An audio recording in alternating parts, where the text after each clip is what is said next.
സങ്കീർത്തനം 7. ചോദ്യങ്ങളും ഉത്തരങ്ങളും. ഒന്നാമത്തെ ചോദ്യം. എൻ്റെ ദൈവമായ യഹോവേ, നിന്നെ ഞാൻ ശരണം പ്രാപിക്കുന്നു. എന്നെ വേട്ടയാടുന്ന എല്ലാവരുടെയും കയ്യിൽ നിന്ന് എന്നെ രക്ഷിച്ചു വിടുവിക്കണമേ എന്ന് പ്രാർത്ഥിച്ചതാര്? ഉത്തരം ദാവീദ്. രണ്ടാമത്തെ ചോദ്യം. ഹൃദയങ്ങളെയും അന്തരിന്ദ്രിയങ്ങളെയും ശോധന ചെയ്യുന്നതാര്? ഉത്തരം നീതിമാനായ ദൈവം. മൂന്നാമത്തെ ചോദ്യം.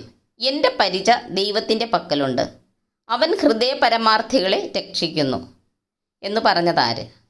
ഉത്തരം ദാവീദ്. നാലാമത്തെ ചോദ്യം. ദിവസം പ്രതി കോപിക്കുകയും മനം തിരിയുന്നില്ലെങ്കിൽ തൻ്റെ വാളിന് മൂർച്ച കൂട്ടുകയും ചെയ്യുന്നതാര്? ഉത്തരം നീതിയുള്ള ന്യായാധിപതിയായ ദൈവം.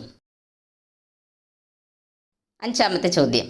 നീതികേടിനെ നോവുകിട്ടി കഷ്ടത്തെ ഗർഭം ധരിക്കുന്നവൻ പ്രസവിക്കുന്നതെന്ത്? ഉത്തരം വഞ്ചന. ആറാമത്തെ ചോദ്യം. താൻ കുഴിച്ച കുഴിയിൽ താൻ തന്നെ വീഴും എന്ന പഴഞ്ചൊല്ല് രേഖപ്പെടുത്തിയിരിക്കുന്ന വേദഭാഗം ഏത്? ഉത്തരം സങ്കീർത്തനം 7:15. ഏഴാമത്തെ ചോദ്യം. ഞാൻ യഹോവയെ അവൻ്റെ നീതിക്ക് തക്കവണ്ണം സ്തുതിക്കും, അത്യുന്നതനായ യഹോവയുടെ നാമത്തിന് സ്തോത്രം പാടും എന്ന് പറഞ്ഞതാര്? ഉത്തരം ദാവീദ്. നന്ദി. ദൈവം നമ്മെ അനുഗ്രഹിക്കട്ടെ.